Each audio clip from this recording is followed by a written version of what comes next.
দুটো চোখের CT scan করা হয়েছে। আসসালামু আলাইকুম গাইজ, আমার নাম জুয়েল। সবাই কেমন আছো? আশা করি সবাই ভালো আছো, সুস্থ আছো। তো আজকে কোনো এন্টারটেইন বা কোনো ব্লগ ভিডিও না, আজকের ভিডিওটি হচ্ছে একমাত্র আমার জন্য। তো আমি একটি রোগে আক্রান্ত হয়েছি, এই রোগটির নাম হচ্ছে ইংরেজিতে ডিপ্লোপিয়া। তো আমি চশমাটা পরে আছি, বুঝতেই পারছো যে চোখের প্রবলেম। তো যাই হোক, আমি মানে কিছুদিন আগে শরীরটা একটু দুর্বল হয়েছিল। দুর্বল হওয়ার পরই আমি এই সমস্যাটা বুঝতে পারি, চোখের প্রবলেমটা। তো আমার প্রবলেম হয়েছে বাম চোখটাই, আর ডান চোখটা এখনো পুরোপুরি সুস্থ আছে, ভালো আছে। মিনিমাম 10 দিন হবে। 10 দিন আগে আমি সকালে উঠে দেখি যে এই সাইডটা কিন্তু ঝাপসা লাগে।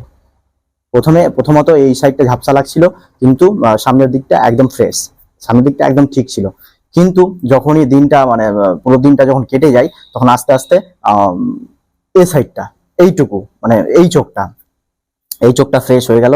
এই চোখটা অটোমেটিক মানে ঝাপসা টাইপের দেখাতে লাগলো, এবং ডবল ইমেজ দেখাতে লাগলো, মানে যা কিছু দেখছি ডবল দেখাচ্ছে।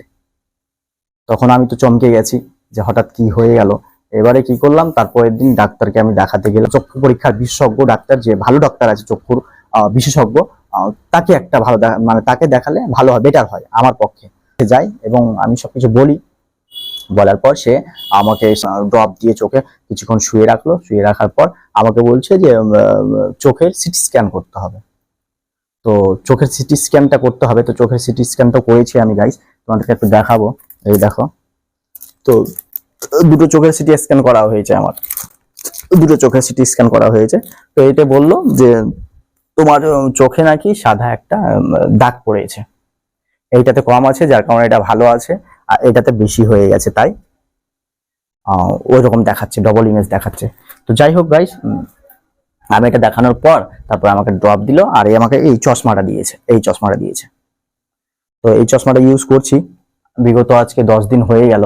তো তোমরা একটু আমার জন্য প্লিজ দোয়া করো সবাই, যেন আমি পুরোপুরি তাড়াতাড়ি সুস্থ হতে পারি।